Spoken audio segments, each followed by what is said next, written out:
चलिए क्लियर आ रहा है, क्लियर है ना, ठीक, ओके। तो कहाँ तक का पढ़ लिया अब तक, बोलो क्या क्या पढ़ा, याद है कुछ? फिजिकल क्वांटिटी, फिर physics is all about measurement. Physical quantity equals to क्या होता है, N U, N is inversely proportional to U. और क्या पढ़ा बताओ? फिजिकल क्वांटिटी के कितने type, 2 type, fundamental quantity, derive quantity, इनके यूनिट फंडामेंटल यूनिट, इनके यूनिट डिराइव्ड यूनिट। फिर पढ़ा सिस्टम ऑफ यूनिट्स, कितने टाइप के सिस्टम पढ़ लिए, बोलो? C G S, F P S, M K S and S I. सबसे ज़्यादा इम्पॉर्टेंट एस आई, सब में 3 फंडामेंटल, इसमें 7 fundamental quantity plus 2 supplementary quantities, ठीक है ना।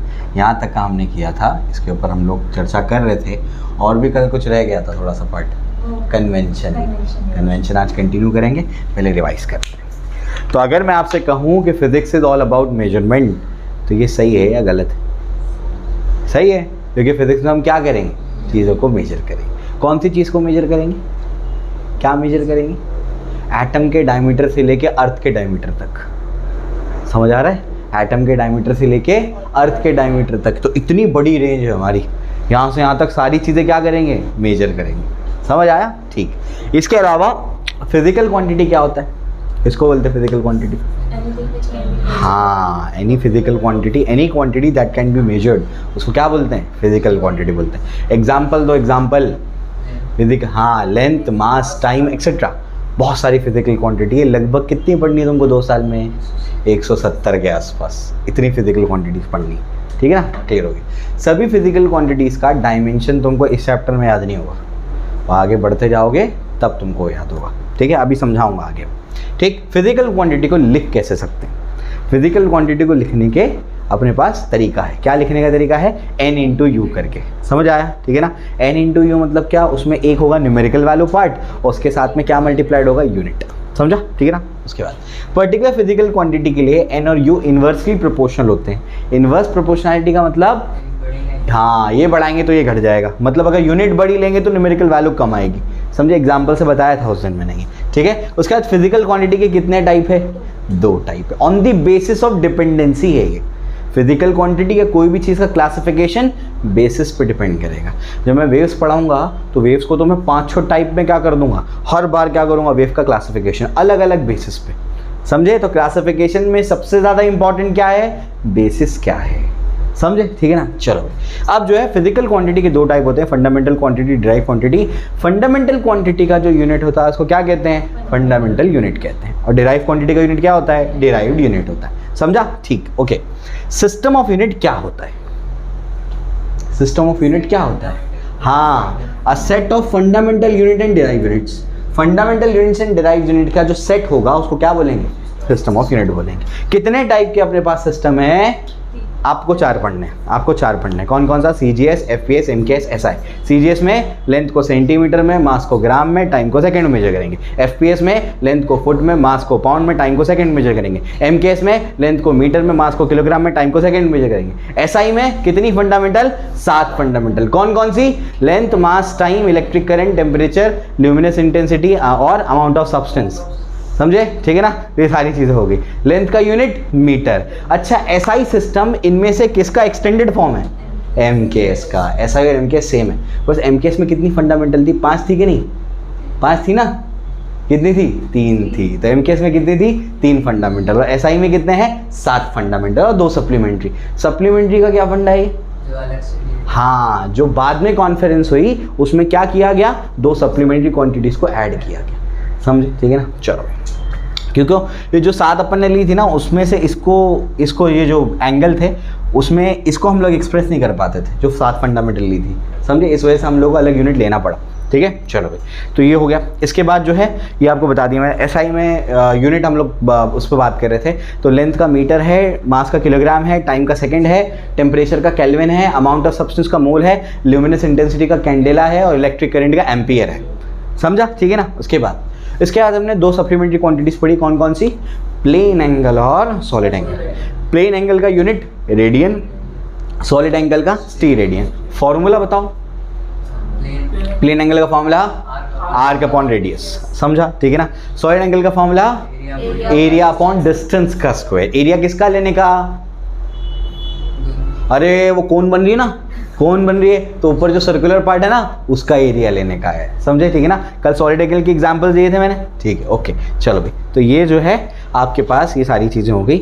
हम बात कर रहे थे कन्वेंशंस पे, यानी एसआई यूनिट को लिखते वक्त अपने को क्या करना पड़ेगा, कन्वेंशंस को फॉलो करना पड़ेगा। कन्वेंशंस क्या होते हैं, कन्वेंशन नेचर के बनाए हुए रूल नहीं होते, हमारे बनाए हुए रूल होते हैं, समझे। जैसे इलेक्ट्रिक करंट का डायरेक्शन क्या होता है, इलेक्ट्रिक करंट की फ्लो होने का डायरेक्शन होता है ना, नहीं होता है। अरे पढ़ा कि नहीं पढ़ा तुमने 10वीं में, बोलो। इलेक्ट्रिक करंट का डायरेक्शन होता है फ्लो होने का, क्या होता है, अरे रे रे, इलेक्ट्रिक करंट की फ्लो होने का डायरेक्शन होता है, कन्वेंशन जो है वो है पॉजिटिव से नेगेटिव, लेकिन एक्चुअल डायरेक्शन क्या है, नेगेटिव से पॉजिटिव, समझे, ठीक है ना। ये उसका कन्वेंशनल डायरेक्शन पॉजिटिव से नेगेटिव है, क्यों, क्योंकि शुरुआत में वही मान लिया गया था, फिर अपन ने उसको चेंज नहीं किया। अभी चलो आगे, अभी तो बहुत सर्किट के साथ खेलना है तुमको, तो कुछ नहीं पढ़ा है तुमने 10वीं में जो करंट इलेक्ट्रिसिटी पढ़ा है ना, वो कुछ नहीं पढ़ा है, कुछ भी नहीं है, अभी तो बहुत कुछ करना है तुमको। चलो आ जाओ। तो यहाँ तक तो अपने को बात समझ में आ गई है। कन्वेंशंस पे हम लोग बात कर रहे थे, तो कन्वेंशंस की बात करते हैं। कन्वेंशंस मतलब क्या, जो हम रूल बनाते हैं। कन्वेंशन फॉर राइटिंग किसके कन्वेंशंस है, हाँ, एसआई यूनिट्स को लिखने के कन्वेंशंस है। अब यहाँ पर इंग्लिश के रूल नहीं चलेंगे, यहाँ पर जो साइंटिस्ट लोग बैठ के डिसाइड किए वही करना पड़ेगा, ठीक है ना। तो सबसे पहला रूल क्या था, कल बता रहा था मैं आपको, ये कुछ तो याद होगा, हाँ, कोई भी यूनिट को कैसे लिखा जाए, सिंबॉलिक फॉर्म में लिखा जाए, समझे। तो वहाँ जो इंग्लिश में स्टेटमेंट दिया है उसको मैं शॉर्ट में यहाँ पर लिखने की कोशिश करूँगा, ठीक है। सबसे पहला तो यही था कि कोई भी यूनिट को कैसा लिखा जाए, सिंबॉलिक फॉर्म में। जैसे 5 मीटर के जगह प्रेफरेबल क्या है, क्या लिखना चाहिए, 5 मीटर, वो लिखेंगे गलत नहीं है, फुल फॉर्म लिखेंगे गलत नहीं है, लेकिन ज़्यादातर प्रेफर क्या करो, क्या करो, उसका सिंबल लिखो। सेकेंड क्या हमने पढ़ा था कि अगर हम लोगों को कोई भी यूनिट का फुल फॉर्म लिखना है, ध्यान से सुनो, अगर कोई भी यूनिट का फुल फॉर्म लिखना है तो वो चाहे साइंटिस्ट का नाम हो या कोई और हो, नॉर्मल यूनिट हो, हमेशा सब क्या होंगे, स्मॉल लेटर्स। फर्स्ट लेटर भी कैपिटल नहीं आएगा, समझे। भले वो साइंटिस्ट का नाम है, इंग्लिश का रूल ये बोलता है कि नाउन का फर्स्ट वर्ड कैपिटल आना चाहिए, ठीक है। चलो, तो क्या कह रहा था मैं कि इंग्लिश का रूल क्या बोलता है कि अगर साइंटिस्ट का नाम है, नाउन है, तो फर्स्ट वर्ड तो कैपिटल आना चाहिए, लेकिन फर्स्ट वर्ड का मतलब फर्स्ट अल्फ़ाबेट तो कैपिटल आना चाहिए, लेकिन फर्स्ट अल्फ़ाबेट भी कैपिटल नहीं आएगा, समझा, ठीक है ना। तो उसको शॉर्ट में लिख लेते हैं कि अगर आपके पास नॉर्मल यूनिट है, नॉर्मल यूनिट का मतलब हमारे इस सेंस में हमने इसको लिखा है नॉर्मल यूनिट कि वो साइंटिस्ट के नाम पे नहीं है, तो उसका जो फुल फॉर्म होगा वो भी स्मॉल यानी लोअर केस लिख सकते हैं, इसको लोअर केस में आएगा, और उसका जो सिंबल होगा वो भी लोअर केस में आएगा। लोअर केस मतलब स्मॉल लेटर्स, ठीक है ना। चलो एग्जाम्पल के तौर पे, जैसे अगर मैं लिखता हूँ 5 मीटर, तो 5 मीटर सिंबल तो स्मॉल लेटर आया, और अगर मैं लिखता हूँ 5 मीटर तो ये भी स्मॉल लेटर में आएगा, समझा, ठीक। लेकिन अगर यूनिट जो है वो it is named after a scientist, ठीक है ना, अगर यूनिट हाँ is named after a scientist, अगर साइंटिस्ट के ऑनर में इसका नाम रखा गया है, तो जैसे एग्जांपल के तौर पे फोर्स का यूनिट क्या है, न्यूटन। एक्चुअली फोर्स का यूनिट क्या है, किलोग्राम मीटर पर सेकंड स्क्वायर, ये उसका यूनिट होता है, ठीक है ना, लेकिन वो सबको मिला के क्या बोलते हैं, न्यूटन बोलते हैं, ठीक है ना। तो अगर साइंटिस्ट के नाम के बाद इसका उसके ऑनर में रखा गया है, तो फुल फॉर्म जो होगा, जब आप फुल फॉर्म लिखेंगे तो आप सब क्या करेंगे, लोअर केस में लिखेंगे, सब क्या करेंगे, लोअर केस में लिखेंगे। लेकिन अगर जब आप सिंबल लिखेंगे तो वो आपको अपर केस में लिखना पड़ेगा। एग्जाम्पल मैं देता हूँ, इसका एग्जाम्पल तो हो गया। एग्जाम्पल है जैसे आपके पास 10 न्यूटन, तो अगर फुल फॉर्म लिखूंगा तो फर्स्ट लेटर भी क्या आएगा, स्मॉल ही आएगा, इंग्लिश के रूल नहीं लगेंगे यहाँ। लेकिन अगर सिंबल लिखेंगे तो कैपिटल लिखेंगे, समझा, ठीक है ना। चलो भाई, तो सब कुछ स्मॉल है, कैपिटल सिर्फ क्या है, साइंटिस्ट के नाम का यूनिट का सिंबल, समझ आ गया? साइंटिस्ट के नाम के यूनिट का सिंबल वो क्या है? कैपिटल, बाकी सब क्या है? स्मॉल, ठीक है ना? चलो उसके बाद और क्या पढ़ा था? और हमने ये पढ़ा था कि यूनिट कभी भी प्लूरल फॉर्म में नहीं होता है, समझे? क्या मतलब? क्या मतलब? जैसे इंग्लिश में क्या होता है? एक अंडा एग, एक से ज़्यादा अंडे एग्स, तो यहाँ पर 1 न्यूटन तो 1 न्यूटन, एक से ज़्यादा न्यूटन 5 न्यूटन तो 5 न्यूटन नहीं लिखेंगे उसको, 5 न्यूटन ही लिखेंगे। 5 मीटर नहीं लिखेंगे उसको, 5 मीटर ही लिखेंगे, समझे? जबकि वो प्लूरल फॉर्म में है, लेकिन फिर भी उसको प्लूरल फॉर्म में नहीं लिखा जाएगा। क्यों नहीं लिखा जाएगा? कन्वेंशन है, मानने का है, ठीक है ना? चलो भाई, तो कन्वेंशन है और मानने का है इसको, ठीक है? केमिस्ट्री भी ऐसा ही है, जब ऑर्गेनिक केमिस्ट्री पढ़ेंगे तो ऑर्गेनिक केमिस्ट्री में IUPAC नेमिंग है, कन्वेंशन है, कोई नेचर का रूल थोड़ी है। साइंटिस्ट लोग आपस में बैठ के डिसाइड कर लिए कि इसकी नेमिंग ऐसे करेंगे, बस। अब रट्टा मारो, रट्टा ही मारो ना, उसमें क्या लॉजिक है? लॉजिक वॉजिक थोड़ी उसमें, समझे? फिजिक्स में लॉजिक है, लॉजिक होता है हर चीज़ में, ठीक है? कुछ चीज़ों हम लोग मान लेते हैं, लेकिन 99% चीज़ों में लॉजिक है फिजिक्स में, समझे? नेचर को पढ़ते हैं हम लोग इसके अंदर, मैं बताता हूँ, चलो आ जाओ। तो ये तो हम लोगों को समझ में आया। इसके बाद क्या? यूनिट हमेशा कैसा होता है? सिंगुलर होता है, ठीक है ना? ये सही है।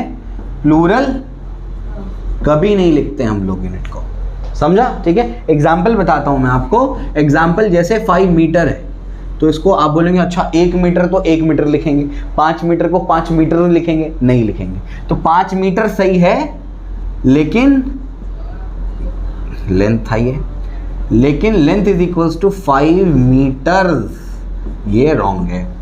क्यों? प्लूरल फॉर्म में आ गया, ठीक है ना? उसके बाद अगर बोलेंगे आप कि इसको मैं ऐसा लिखता हूँ 5 मीटर, सही है, लेकिन ऐसा अगर आप लिखना चाहेंगे, इसको ऐसा लिखना चाहेंगे 5 मीटर, रॉन्ग है, समझा? आगे जाके बताऊंगा, ये तो मिली सेकेंड के लिए है, समझे? किसके लिए है? मिली सेकेंड के लिए, ठीक है? चलो भाई, वेरी गुड। तो यहाँ तक अपने को समझ में आया। इसके बाद और क्या पढ़ा था? यूनिट लिखते टाइम कभी भी कोई पंक्चुएशन मार्क नहीं आएगा। पंक्चुएशन मार्क आगे जा करके अभी के कन्वेंशन में आए हैं, पहले तो वो भी नहीं मानते थे। यहाँ पर आपकी टेक्स्ट बुक क्या बोलते हैं मैं आपको वो बताता हूँ, ठीक है ना? आपकी टेक्स्ट बुक के रूल ज़्यादा है as compare to NCERT। NCERT में तो रूल्स नहीं दिए हैं, आपकी टेक्स्ट बुक में ज़्यादा हैं।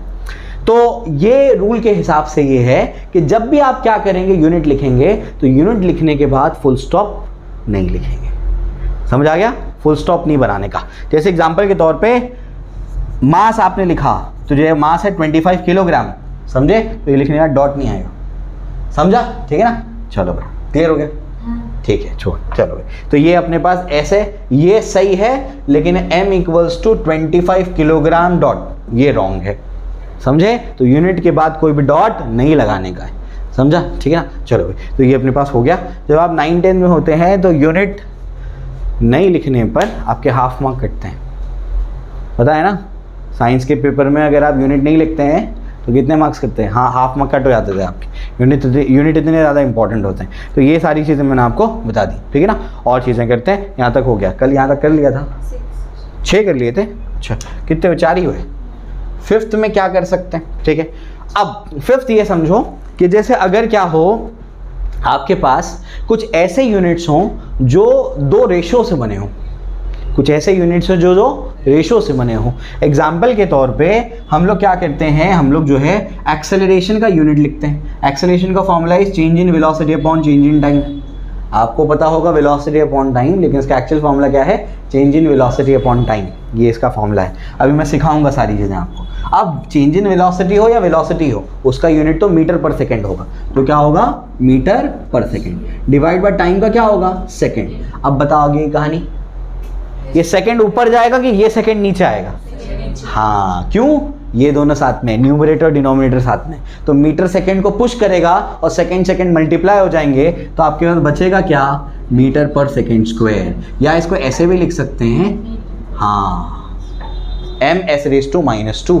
समझ आ गया? दोनों सही है, लेकिन इसको ऐसे नहीं लिखो, ये कह रहा है, समझे? आपकी बुक क्या कह रही है कि अगर 2 यूनिट्स का रेशियो है तो उसको क्या करो? 1 रेशियो के फॉर्म में लिखो, अलग अलग फॉर्म में मत लिखो, समझे? अगर इसको ऐसे लिख देंगे तो एक्सेलरेशन का यूनिट क्या बन जाएगा? मीटर पर सेकेंड, समझे, ठीक है ना। तो ऐसा मत करो, जबकि इसका मतलब तो यहीं से समझ में आएगा।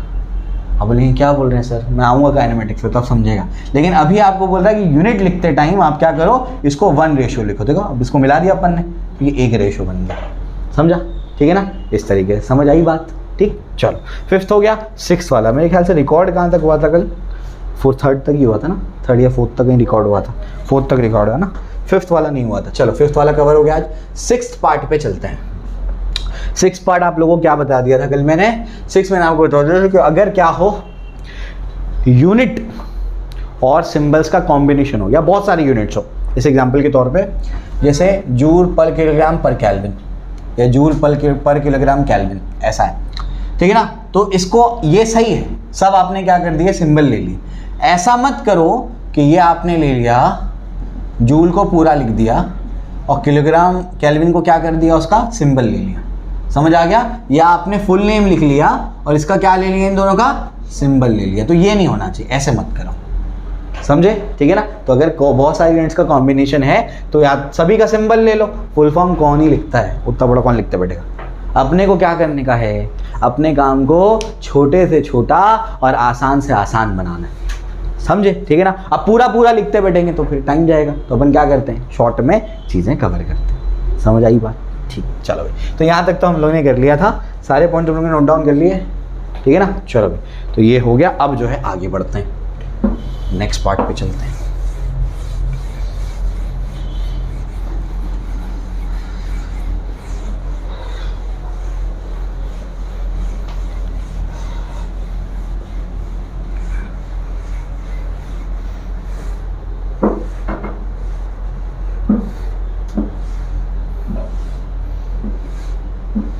चलो अब इसके बाद 7th पॉइंट। 7th पॉइंट क्या कहता है कि जब आप क्या करेंगे, यूनिट को लिखेंगे और उसके साथ में कोई प्रीफिक्स लगाएंगे, जैसे मिली हो गया, डेसी हो गया, डेका हो गया, पता है गीगाहर्ट्ज़, अरे 1 GB की फाइल है, ये तो सुने होंगे, 1 GB की फाइल है, 10 MB की फाइल है, ये सब पता है ना।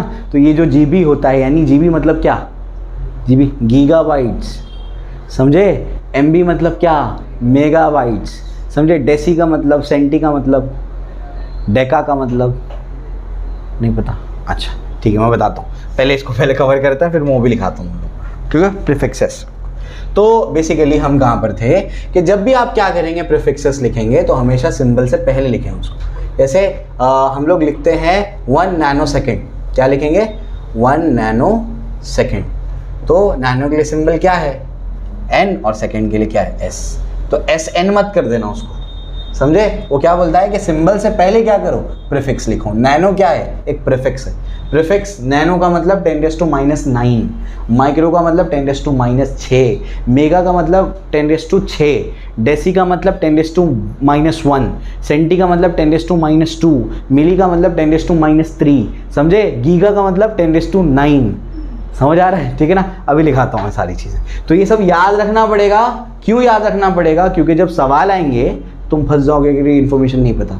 मैग्नेटिज्म में जब एक सवाल आया नीट के पेपर में, रिसेंटली आया था 14-15 के आसपास, उसमें एक सवाल दिया गया जो कि बहुत ईजी था। आपको बोला गया था पार्टिकल मैग्नेटिक फील्ड में जाता है, सर्कुलर मोशन परफॉर्म करता है, तो वहाँ पर मैग्नेटिक फोर्स क्या करेगा, उसको सेंट्रीपिटल फोर्स की रिक्वायरमेंट को फुलफिल करेगा।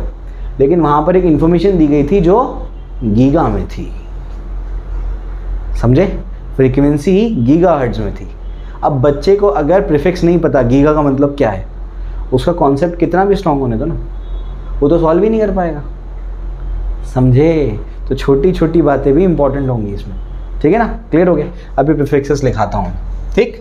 तो ये अब ये टेक्स्ट बुक में है नहीं, लेकिन अब मेरे नोट्स में तो इंक्लूडेड होंगी, बेफिक्र रहो। तो 1 नैनो सेकेंड ये पहले लिखने का। अगर 1 मिली सेकेंड है तो 1 मिली सेकेंड क्या होगा, 1 ms लिख देंगे, ठीक है ना, इस तरीके से। तो एक्सेट्रा एक्सेट्रा, ये समझ आ गया ना कि प्रीफिक्स क्या करेंगे, सिंबल से पहले लगाएंगे, ठीक। चलो 8th पार्ट। अगर आप क्या कर रहे हैं, 2 यूनिट्स का कॉम्बिनेशन ले रहे हैं, जैसे आप लिख रहे हैं मोमेंट ऑफ इनर्शिया, तो मोमेंट ऑफ इनर्शिया का यूनिट बनता है किलोग्राम मीटर स्क्वायर, ठीक।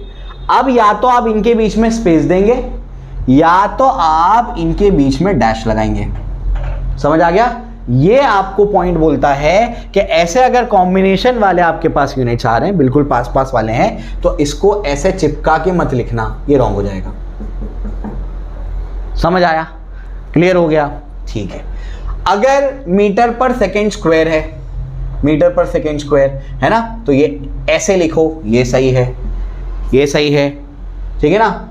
ऐसे लिखो, ये भी सही है, लेकिन अगर इसको ऐसे लिख देंगे तो ये ठीक नहीं है। समझ आ गया? बिल्कुल क्या करो, ऐसे इसको चिपका के मत लिखो, या तो स्पेस रखो या तो डैश लगा दो। हाइफन कहते हैं इसको, हाइफन, है ना। तो या तो स्पेस रखो या तो हाइफन लगा दो, समझे? ठीक है ना। पुरानी किताबें पढ़ोगे तो हाइफन अलाउड नहीं हुआ करता था, पुरानी किताबों में हाइफन अलाउ नहीं करते थे। अब के कन्वेंशंस में हाइफन अलाउड है, ठीक है ना। क्लियर हो गया? चलो, तो यहाँ तक अपने को सारी बात समझ में आ गई, ठीक है ना। एक बार रिवाइज करते हैं। सबसे पहले यूनिट को कैसे लिखने का, सिंबॉलिक फॉर्म में, प्रेफरेबल वही है। सेकेंड पॉइंट, अगर आप यूनिट का फुल नेम लिख रहे हैं तो चाहे वो नॉर्मल यूनिट हो, चाहे वो साइंटिस्ट के नाम पे हो, पूरा का पूरे लेटर क्या होंगे, स्मॉल होंगे। कैपिटल सिर्फ कब होगा, साइंटिस्ट के नाम पे यूनिट रखा गया, उसका सिंबल लिखेंगे तो सिर्फ वो कैपिटल होगा, समझा, वरना कुछ भी कैपिटल नहीं, सब स्मॉल। ठीक, क्लियर हो गया। यूनिट कभी भी प्लूरल फॉर्म में ही लिखा जाएगा, है ना। यूनिट को क्या करेंगे, प्लूरल फॉर्म में ही लिखेंगे, है ना। कैसे लिखेंगे, अरे सिंगुलर फॉर्म में लिखेंगे, ध्यान दो मैं क्या बोल रहा हूँ। यूनिट को कैसे लिखेंगे, सिंगुलर फॉर्म में लिखेंगे, प्लूरल फॉर्म में नहीं लिखते। यूनिट के बाद क्या करेंगे, कॉमा लगाएंगे, length is equals to 10 metre और कॉमा, ठीक है, नहीं फिर एक फुल स्टॉप और कॉमा, नहीं क्या होगा, कुछ भी नहीं लगा, ऐसे ही छोड़ दो उसको, समझा, ठीक है। उसके बाद क्या पढ़ा, नेक्स्ट पार्ट क्या पढ़ा, बोलो। हाँ, अरे भूल गया मैं, बोलो। हाँ, अगर क्या होगा, अगर क्या होगा, आपके पास यूनिट्स हैं और उसमें आपने क्या कर दिया, बहुत दो अलग अलग रेशियोज हैं, तो आप क्या करोगे, उसको एक रेशियो के फॉर्म में लिखो।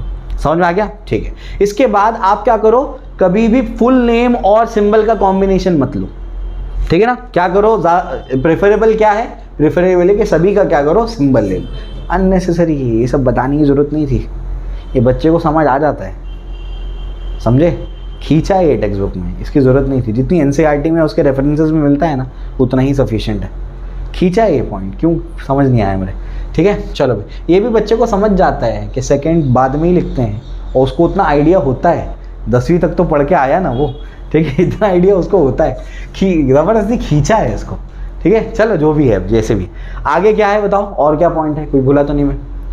प्रीफिक्सेस में हमेशा क्या होगा, प्रीफिक्स पहले आएगा, ठीक है ना, क्लियर हो गया। इसके बाद जो है आपका, अगर दो यूनिट्स का कॉम्बिनेशन है तो बिल्कुल ऐसे चिपका के मत लिखो, क्या करो, या तो स्पेस रखो या तो हाइफन लगा दो, समझा, ठीक है। चलो, तो ये चीज़ तुमको मैंने बता दी, इसको कॉपी कर लो, फिर मैं आपको प्रीफिक्सेस बताता हूँ। चलो आ जाओ। तो ये तो हो गया हमारा। मैं आपको कुछ प्रीफिक्सेस बताता हूँ जो आपके टेक्स्ट बुक में नहीं है, कुछ चीज़ें एक्स्ट्रा हम लोग को अभी समझ। आ जाओ, देखो, तो आपको पता होना चाहिए कि मल्टीपल्स क्या है, ठीक है ना। मल्टीपल्स कहते हैं इसको, या ऐसे भी, इसको भी छोड़ो, आपको मतलब बताता हूँ सीधा। सबसे पहले आपको पता होना चाहिए कि 10⁻⁴ का मतलब होता है डेका, ठीक है ना, ठीक है। चलो भाई, आपने पढ़ा होगा पेंटागन, हेक्सागन, है ना, नॉनागन, डेकागन, समझ आ गया। वैसा डेकागन का मतलब होता है, डेका का मतलब होता है 10, गॉन का मतलब होता है साइड्स, 10 साइड्स, ठीक है। 10⁻² का मतलब होता है हेक्टो, हेक्टो कहते हैं उसको, ठीक है ना। 10⁻³ मतलब किलो, ठीक है ना। उसके बाद 10⁻6 का मतलब होता है मेगा, 10⁻9 का मतलब होता है गीगा, ठीक है ना। 10⁻12 का मतलब होता है टेरा, और 10⁻15 का मतलब 18 का मतलब होता है एक्सा। क्या होता है, एक्सा, ठीक है ना, क्लियर हो गया। चलो, इसी तरीके से यहाँ पर 10⁻⁻1 होता है डेसी, डेसीमीटर, डेसीमीटर, तो जहाँ डेसी आ गया मतलब 10⁻⁻1 लगा दो, समझा, ठीक है ना। 10⁻², सेंटीमीटर, समझे, तो सेंटी जाएगा मतलब 10⁻², ठीक है ना। 10⁻³ मतलब मिली, ठीक है। 10⁻6 मतलब माइक्रो, 10⁻9 मतलब नैनो, 10⁻12 मतलब पीको, और 10⁻15 मतलब फेम्टो, ठीक है, क्लियर हो गया, ठीक है ना। तो इस तरीके से ये इसका मतलब होता है। तो जहाँ पर भी मिली दिखा 10⁻³ लगा दो, समझा, जहाँ पर भी माइक्रो दिखा 10⁻6 लगा दो, समझा, ठीक है ना। अगर मैं लिखता हूँ ये कैपेसिटर है 12 माइक्रोफैरड, इसका मतलब क्या है, ये माइक्रो का सिंबल है 12 माइक्रोफैरड, तो माइक्रो की जगह क्या लिखूंगा मैं, हाँ, हो गया, इतना सिंपल, समझा, ठीक है ना। अगर मैं लिखता हूं कि एरिया या फिर ऐसे बोलो लेंथ है 5 मिलीमीटर्स, लिखेंगे मिलीमीटर, बोलेंगे मीटर्स, 5 मिलीमीटर्स, ठीक है ना। बोलो 5 इंटू क्या होगा 10⁻³ मीटर। अब समझा, क्लियर हो गया, ऐसा है। तो ये चीज़ आपको याद होनी चाहिए, ठीक है। कॉपी कर लो फटाफट।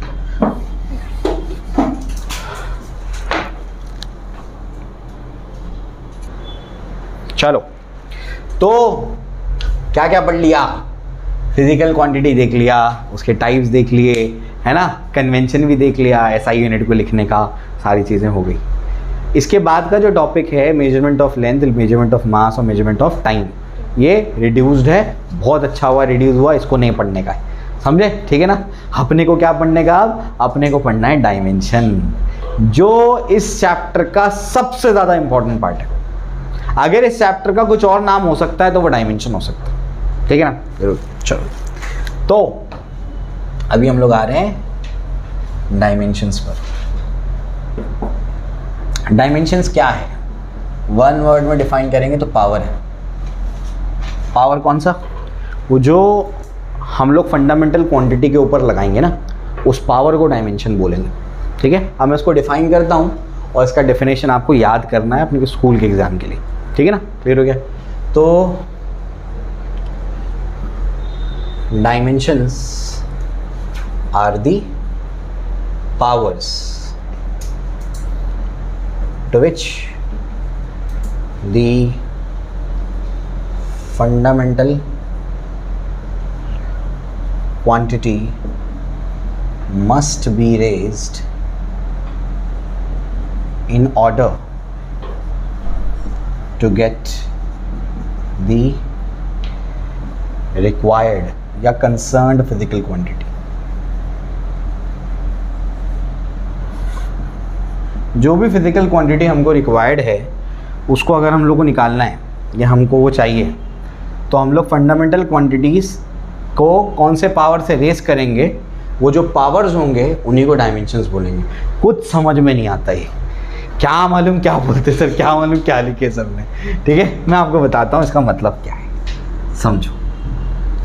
अगर हमारे पास क्या है, अगर हमारे पास वेलोसिटी है, अगर हमारे पास क्या है, वेलोसिटी है, या उससे पहले कुछ और चीज़ें बताऊं। कुछ और चीज़ें ये है कि जब भी आप क्या करेंगे, डायमेंशंस लिखेंगे, तो आपको एक अलगोरिदम को फॉलो करना है। अलगोरिदम समझता है तुम लोग को, अलगोरिदम का मतलब होता है steps to solve a problem. क्या मतलब होता है, steps to solve a problem. ये अलगोरिदम बना है अल-ख्वारिज़्म से, अल-ख्वारिज़्म बना है अल-ख्वारिज़मी से।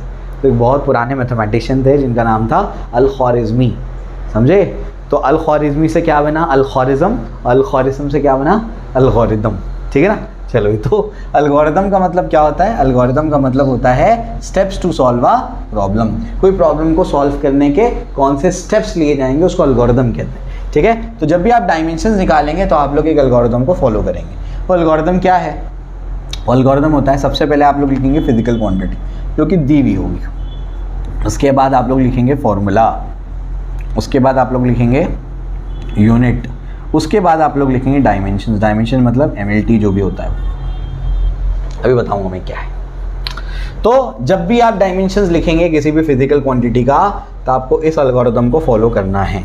क्या अलगोरिदम, फिजिकल क्वांटिटी जो कि गिवन होगा, उसके बाद फॉर्मूला आपको याद होना चाहिए, फिजिकल क्वांटिटी, फॉर्मूला, यूनिट और एमएलटी या डायमेंशंस। ठीक है ना, क्लियर हो गया। चलो भाई, तो अभी हमको लिखना है वेलोसिटी के बारे में। किसके बारे में? वेलोसिटी का डायमेंशन। तो सबसे पहला स्टेप हो गया। सबसे पहला स्टेप क्या है? फिजिकल क्वांटिटी लिख देना, फिजिकल क्वांटिटी। उसके बाद क्या लिखना है? फॉर्मूला क्या होता है? Displacement upon time. ये तुमने सीखा है ना अब तक, डिस्प्लेसमेंट अपॉन टाइम, फॉर्मूला हो गया। अब क्या लिखना है इसका? यूनिट क्या बताओ? डिस्प्लेसमेंट क्या होता है?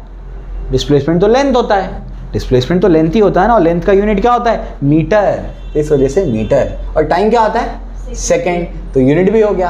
अब इसके डायमेंशंस लिखने, अब इसके डायमेंशंस कैसे लिखेंगे? तो याद रखना हमेशा, मीटर जो होगा उसके लिए लिखेंगे L1, किलोग्राम जो होगा उसके लिए क्या लिखेंगे?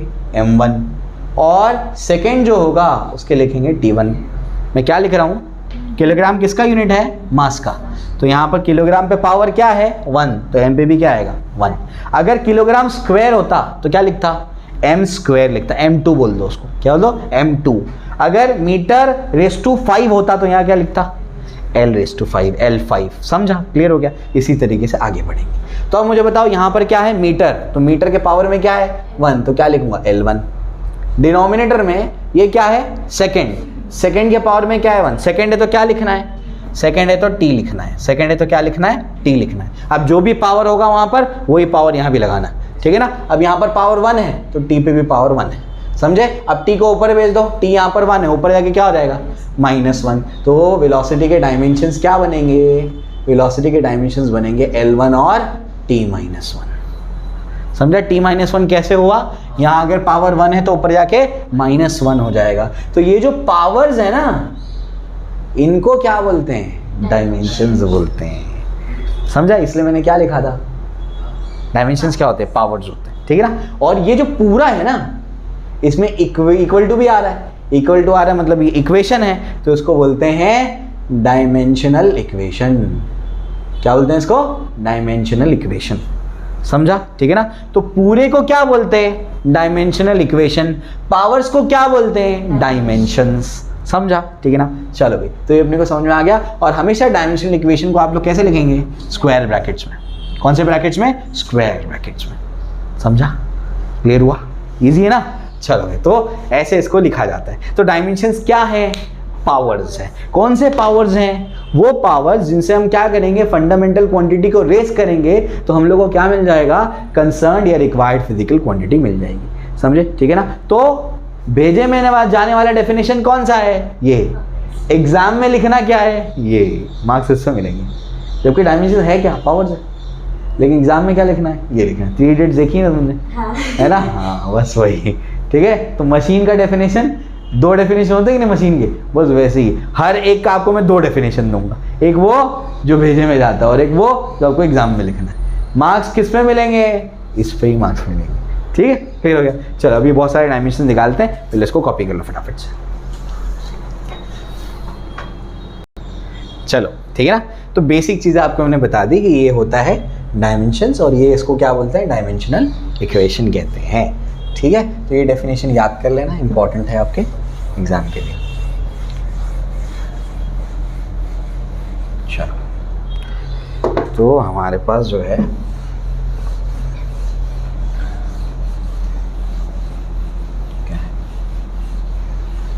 अब हम लोग क्या करेंगे?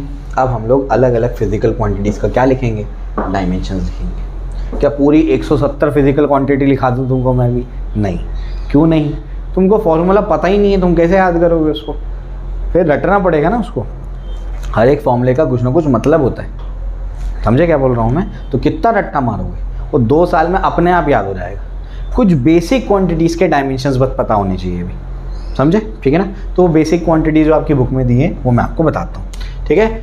सबसे पहले यहाँ लिख लेते हैं एल्गोरिदम। एल्गोरिदम क्या है बताओ ज़रा हमारा? एल्गोरिदम क्या है?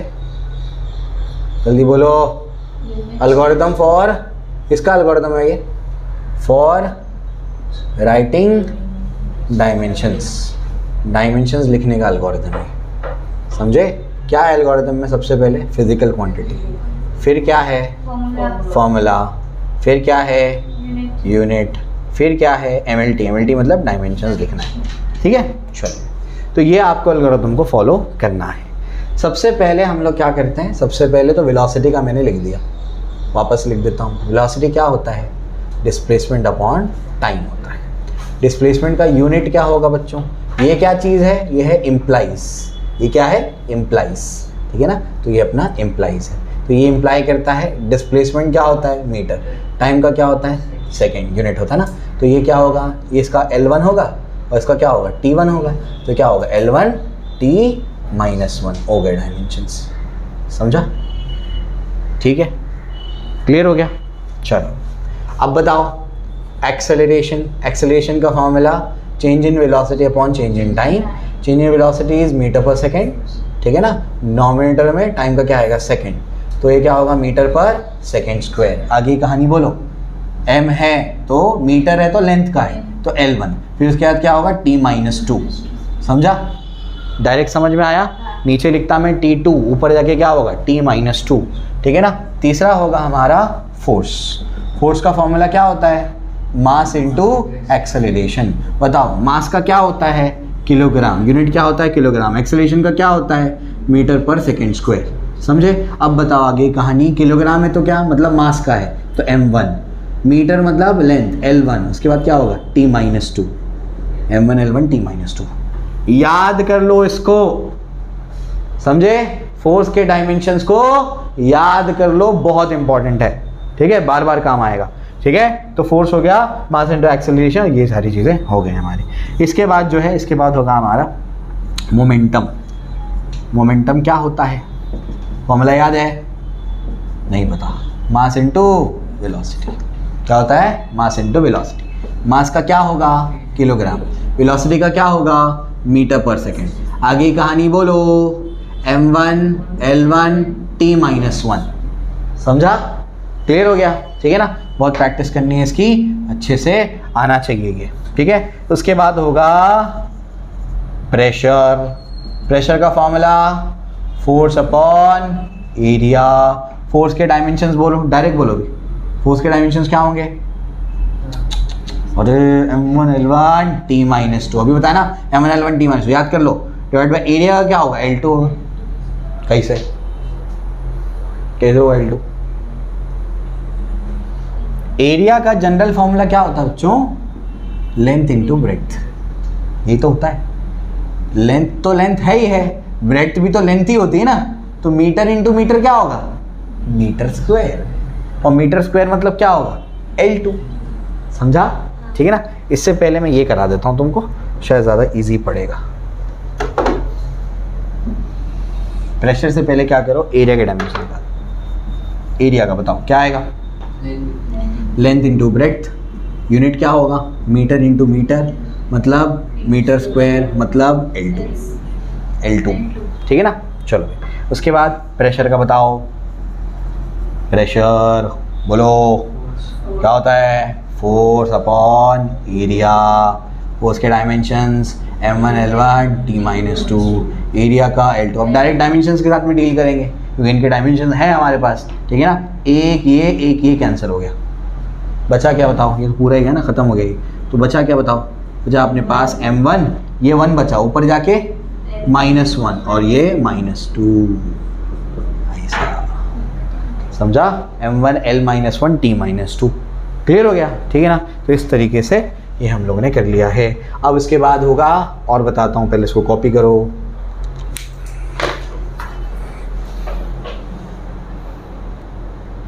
चलो आ जाओ।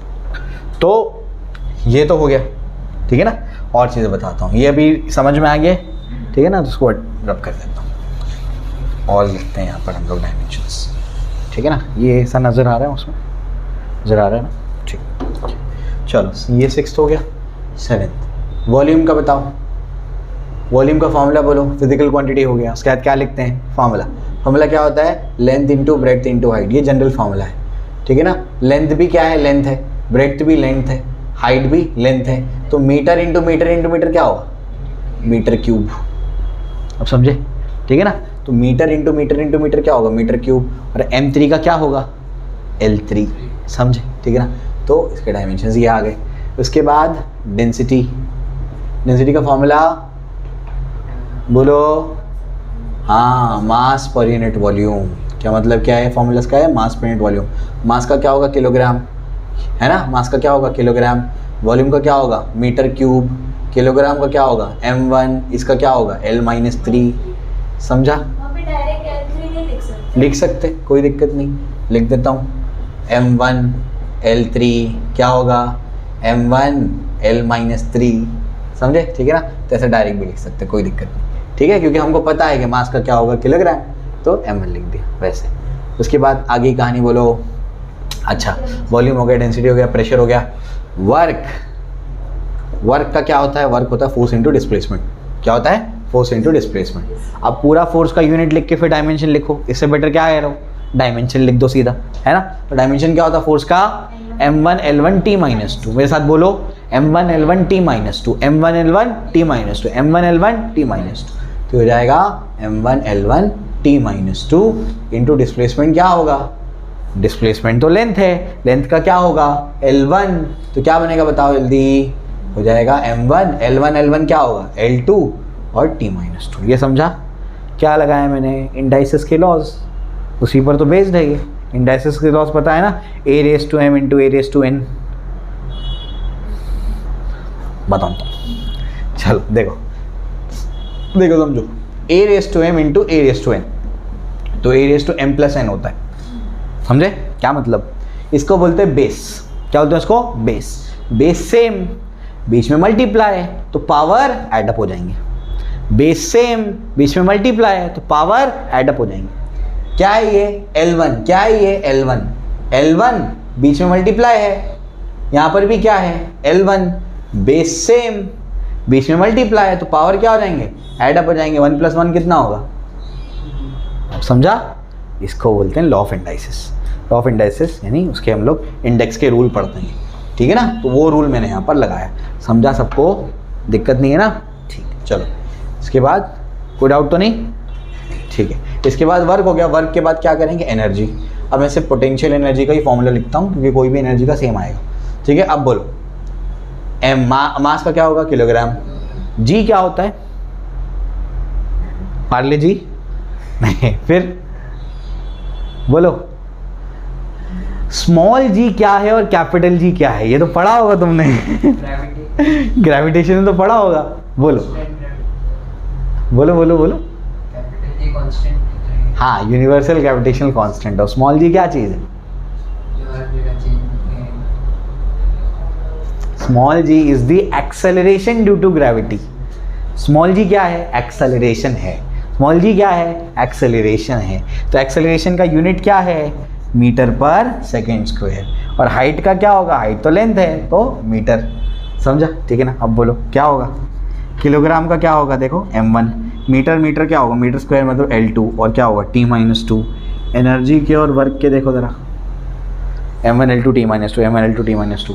तो ऐसा हो सकता है दो अलग अलग फिजिकल क्वांटिटी के डायमेंशंस क्या हो, सेम आए, ये पॉसिबल है, ठीक है। आगे देखोगे टॉर्क का भी सेम आता है, टॉर्क का भी वही आएगा m1 L2 T-2, टॉर्क आगे आएगा। यहाँ तक सबको समझा है, कोई दिक्कत नहीं, ठीक है ना।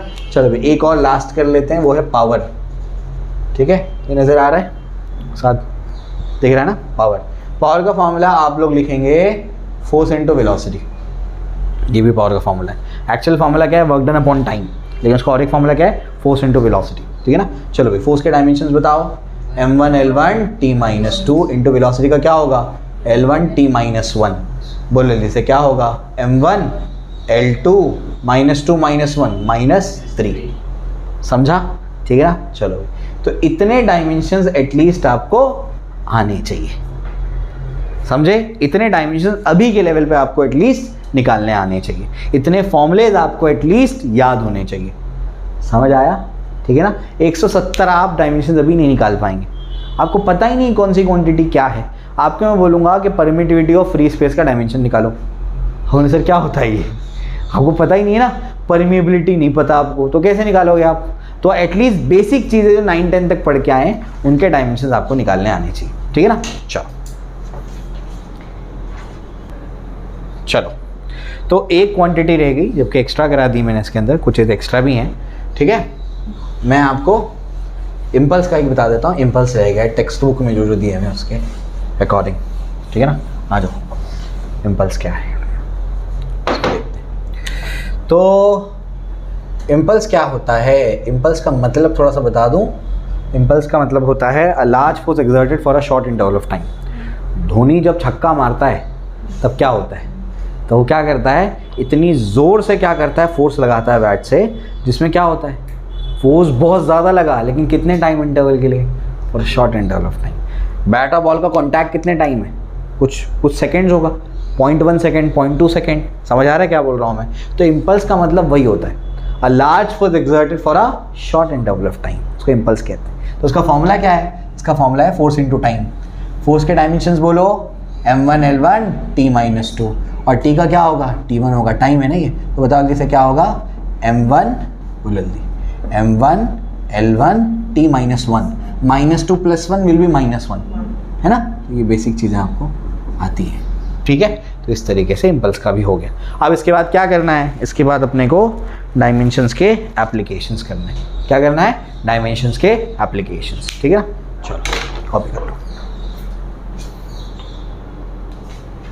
चलो, तो अब तक तो हमने देख लिया कि बेसिकली डायमेंशंस निकालते कैसे।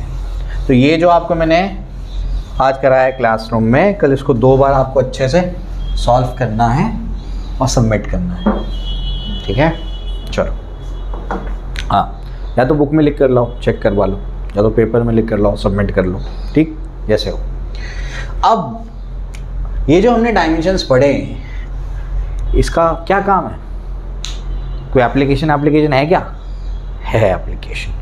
तो डायमेंशंस के एप्लीकेशंस क्या है, कहाँ काम आता है, वो हम लोग देखेंगे। तो हमारा मुद्दा क्या है अभी, हमारा मुद्दा है एप्लीकेशन ऑफ डायमेंशनल एनालिसिस। जो डायमेंशंस हमने एनालाइज किए हैं अभी, एनालिसिस, उसको हम लोग कहाँ अप्लाई करेंगे। तो उसके कुछ एप्लीकेशंस आपकी बुक में दिए गए हैं। सबसे पहला एप्लीकेशन, हम लोग डायमेंशन से correctness of a physical equation निकाल सकते हैं। कोई फिजिक्स की इक्वेशन है, वो करेक्ट है कि नहीं है, इसके बारे में पता कर सकते हैं, ठीक। दूसरा इसका एप्लीकेशन है कि हम लोग क्या कर सकते हैं कि अगर कोई फिजिकल क्वांटिटी एक्सपेरिमेंट के बाद पता लगता है कि कुछ चीज़ों पे वो डिपेंड करती है, तो वो कौन से पावर पे डिपेंड करती है वो निकाल सकते हैं। अभी इसका मतलब शायद नहीं समझेगा, जब मैं कराऊंगा तभी समझ आएगा। Second application. थर्ड एप्लीकेशन जो है वो ये है कि आप एक सिस्टम से दूसरे सिस्टम में अगर लेकर जाना चाहते हैं तो आपको कन्वर्जन फैक्टर क्या लगाना पड़ेगा, वो निकाल के देता है। समझाता हूँ, एक एक करके सब समझाता हूँ। तो 3 एप्लीकेशन है इसके। सबसे पहला एप्लीकेशन क्या है, to find the correctness of a physical equation, यानी अगर कोई फिजिक्स की इक्वेशन है वो करेक्ट है कि नहीं है, इसके बारे में आपको कौन बता सकता है, डायमेंशंस बता सकता है, ठीक है ना। मैं समझाता हूँ आपको। ये समझने से पहले अपने को समझना पड़ेगा प्रिंसिपल ऑफ होमोजेनिटी। क्या समझना पड़ेगा, प्रिंसिपल ऑफ होमोजेनिटी। होमोजेनिटी का प्रिंसिपल क्या होता है, हमको वो समझना पड़ेगा। मैं आपको समझाता हूँ। होमोजेनिटी का प्रिंसिपल ये बोलता है कि लाइक क्वांटिटीज ही क्या हो सकती हैं, एक दूसरे से ऐड या सब्ट्रैक्ट हो सकती हैं। क्या मतलब, अगर मैं आपसे कहता हूँ कि 5 मीटर माइनस 2 किलो कितना होगा, 3 न्यूटन होगा कि नहीं। 5 मीटर में से 2 किलो माइनस करेंगे तो 3 न्यूटन आएगा नहीं आएगा। अरे 5 में से 2 माइनस करेंगे 3 आता है कि नहीं आता, आता है। तो 5 मीटर में से 2 किलो माइनस करेंगे तो 3 न्यूटन आएगा नहीं आएगा नहीं आएगा। क्यों नहीं आएगा बोलो। हाँ मतलब, अरे बाबा ये लेंथ है और ये क्या है, ये मास है, समझे। यानी क्या, आप लेंथ में से मास को कैसे माइनस कर सकते हैं, इलॉजिकल है ना ये, समझे, ठीक है ना। चलो अभी तो ये इसमें से माइनस नहीं हो सकता, ये पॉसिबल ही नहीं है। अगर मैं 5 मीटर माइनस 2 मीटर करता तो आंसर क्या आता, 3 मीटर आता। यानी इसका क्या मतलब हुआ कि लाइक क्वांटिटी क्या हो सकती हैं, ऐड या सब्ट्रैक्ट हो सकती हैं। यानी लेंथ को लेंथ में ही क्या कर सकते हो, ऐड या सब्ट्रैक्ट कर सकते हो, समझा ना, ठीक है ना। मास को मास में ही क्या कर सकते हो, ऐड या सब्ट्रैक्ट कर सकते हो। वॉल्यूम को वॉल्यूम में ही क्या कर सकते हो, ऐड या सब्ट्रैक्ट कर सकते हो। वेलोसिटी को वेलोसिटी से ही ऐड या सब्ट्रैक्ट कर सकते हो, समझा ना, ठीक है ना। अच्छा, 4 आम प्लस 3 मैंगो ऐड सब्ट्रैक्ट होंगे, नहीं होंगे ना। 4 आम प्लस 3 मैंगो कैसे होंगे, अरे बोलो, ये तो 4 आम प्लस 3 मैंगो कितना होगा, 7 होगा, समझे क्यों ऐड हो रहे, अरे सेम है ना भाई, ठीक है। चलो भाई, तो ये अपने को समझ में आ गया। तो प्रिंसिपल ऑफ होमोजेनिटी क्या कहता है आसान भाषा में, like quantities, only like quantities can be added और सब्ट्रैक्टेड। लाइक क्वांटिटीज क्या हो सकती हैं, ऐड या सब्ट्रैक्ट हो सकती हैं, समझा, क्लियर हो गया। बहुत इंपॉर्टेंट प्रिंसिपल है, ध्यान रखना, ठीक है। चलो ये आपको समझ आ गया, ठीक है। अब कैसे करेक्टनेस निकालते हैं वो मैं आपको बताता हूँ, ठीक है ना। अच्छा, ये एक्चुअली प्रिंसिपल ऑफ होमोजेनिटी नहीं है, ये तो सिर्फ आपका स्टेटमेंट है जो मैं आपको समझा रहा था। प्रिंसिपल ऑफ होमोजेनिटी कुछ और है, प्रिंसिपल ऑफ होमोजेनिटी लेकिन आता इसी से, वो बताता हूँ मैं। प्रिंसिपल ऑफ होमोजेनिटी बोलता क्या है, प्रिंसिपल ऑफ होमोजेनिटी बोलता है कि अगर आपके पास कोई इक्वेशन लिखी है जैसे v is equals to u plus a t, क्या बोल रहा हूँ मैं, v is equals to u plus a t, तो इसमें प्रिंसिपल ऑफ होमोजेनिटी बोलता है कि अगर कोई आपके पास करेक्ट इक्वेशन है तो उस करेक्ट इक्वेशन के हर टर्म के डायमेंशन सेम होंगे। अगर आपके पास कोई करेक्ट इक्वेशन है तो उस इक्वेशन के हर टर्म के डायमेंशन सेम होंगे। क्यों, रीजन बताओ। ये क्या है बताओ जरा, वेलोसिटी, कौन सी वेलोसिटी, फाइनल वेलोसिटी। ये क्या है, तो मतलब है तो वेलोसिटी ना, फाइनल हो इनिशियल हो, है क्या, वेलोसिटी। तो ये वेलोसिटी है, ये भी वेलोसिटी है, तो ये क्या होगा, वेलोसिटी ही होगा। क्यों, अगर आंसर में वेलोसिटी है तो वेलोसिटीज को ऐड या सब्ट्रैक्ट करके ही क्या मिलेगा, वेलोसिटी। क्या मैं फोर्स में से डिस्प्लेसमेंट को माइनस करके वेलोसिटी ला सकता हूँ, नहीं। क्या फोर्स और डिस्प्लेसमेंट को ऐड करके वेलोसिटी ला सकता हूँ, नहीं। क्या फोर्स और एक्सेलरेशन को ऐड करके नहीं ला सकता मैं। अगर यहाँ फाइनल आंसर में वेलोसिटी है मतलब वेलोसिटी को ही ऐड करके क्या मिली होगी, वेलोसिटी। मतलब ये भी वेलोसिटी और ये भी क्या है, वेलोसिटी।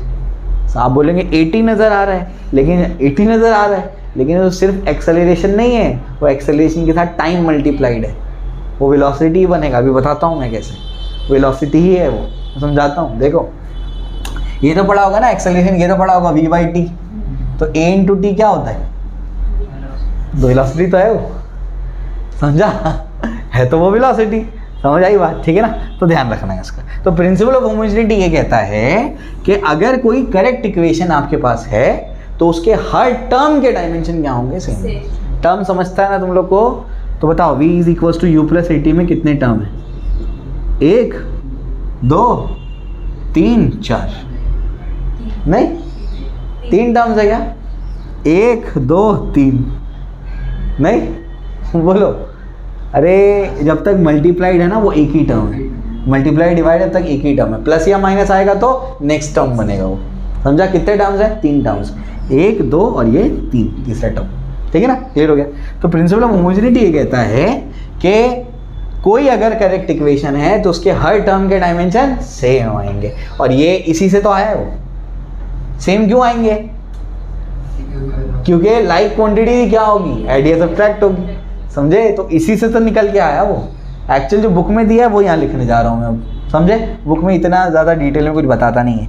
तो प्रिंसिपल ऑफ होमोजेनिटी क्या कहता है, प्रिंसिपल ऑफ होमोजेनिटी कहता है every term of a correct physical equation have same dimensions, ठीक है ना। करेक्ट फिजिकल इक्वेशन के हर टर्म का डायमेंशन क्या होगा, सेम होगा, ठीक है ना। अप्लाई करते हैं इसको, चेक करते हैं इक्वेशन करेक्ट है कि नहीं। कॉपी कर लो, चलिए। तो अब जो है ये चीज़ें तो हमको समझ में आई हैं, तो अभी हम लोग क्या करते हैं, फर्स्ट एप्लीकेशन को समझते हैं। ये फर्स्ट एप्लीकेशन समझने से पहले भी हमको बहुत सारा बेस बनाना पड़ा पहले, है ना। चलो उसी से शुरू करते हैं जो हमने एग्जाम्पल लिया है। v is equals to u plus a t, क्या है ये, काइनेमेटिकल इक्वेशन है ना। तो काइनेमेटिकल इक्वेशन जो आपने 9th स्टैंडर्ड में पढ़ी है, ठीक। अब आपको ये चेक करना है कि इक्वेशन सही है कि नहीं, ये आपको चेक करना है। अब बताओ ये क्या है, वेलोसिटी है। तो क्या बोला मैंने, प्रिंसिपल ऑफ होमोजेनिटी क्या बोलता है, हर टर्म का डायमेंशन क्या होना चाहिए, सेम। अगर सेम है तो इक्वेशन सही है, सेम नहीं है तो इक्वेशन गलत है, समझे, ठीक है ना, क्लियर हो गया। सही है मतलब डायमेंशनली करेक्ट है, फिजिकली करेक्ट है ये ज़रूरी नहीं है। मतलब क्या है, मतलब समझाता हूँ, पहले इसको करते हैं। वेलोसिटी के डायमेंशंस क्या होंगे, L1t-1, पता ही है ना, डायरेक्ट लिख देते हैं। u के डायमेंशन, u भी तो वेलोसिटी है ना, क्या होगा L1t-1। इसका नहीं पता, इसको सॉल्व कर लेते हैं। एक्सेलरेशन का पहले यूनिट बताओ, मीटर पर सेकेंड स्क्वायर। उसके बाद टाइम का क्या होगा, सेकेंड। एक सेकेंड कैंसिल, क्या बचा, मीटर पर सेकेंड। एक सेकेंड यहाँ से गया ना, इधर का बच गया। अब बताओ इसका क्या होगा, जल्दी बोलो बोलो। m का L1 होगा और ये t-1, LT-1, LT-1, LT-1। मतलब equation is dimensionally correct, equation is dimensionally correct, dimensions में करेक्ट है, ठीक है ना। तो हम लोग बोलेंगे equation is dimensionally correct, equation dimensionally correct है।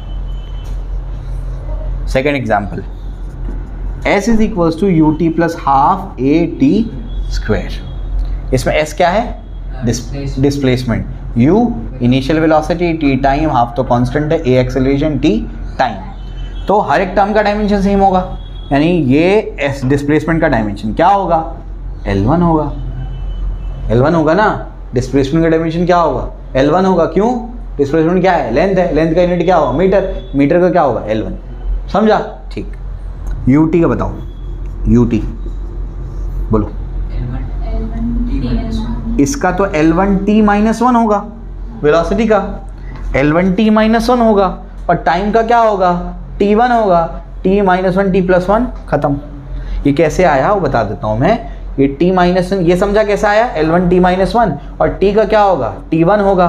तो ये क्या हुआ है, बेस सेम, बीच में मल्टीप्लाई, तो पावर एड अप हो जाएंगे, पावर एड अप हो जाएंगे तो -1 + 1, -1 + 1 क्या होगा, 0, और n ये बचेगा फिर यहाँ पर t⁻0, और any number raise to 0 is 1, सिर्फ L1 बचेगा। लॉजिक समझा, बाउंसर गया, बताता हूँ, ठीक है। तो u इंटू टी क्या होगा, ये होगा L1, और ये क्या होगा t-1, u का इंटू टाइम का क्या होगा, t1। अब ये देखो बेस सेम है, बीच में मल्टीप्लाई, तो पावर क्या हो जाएंगे, एड अप हो जाएंगे। L1 अपनी जगह पर, ये -1 + 1, -1 + 1 क्या होता है, 0 होगा, और एनी नंबर रेज़ टू 0 होता है ना, उसको 1 लिखते हैं। ये आपने 6th स्टैंडर्ड में सीखा है, तो ये 1 होता है, तो इसको हटा दी, सिर्फ L1 बचा।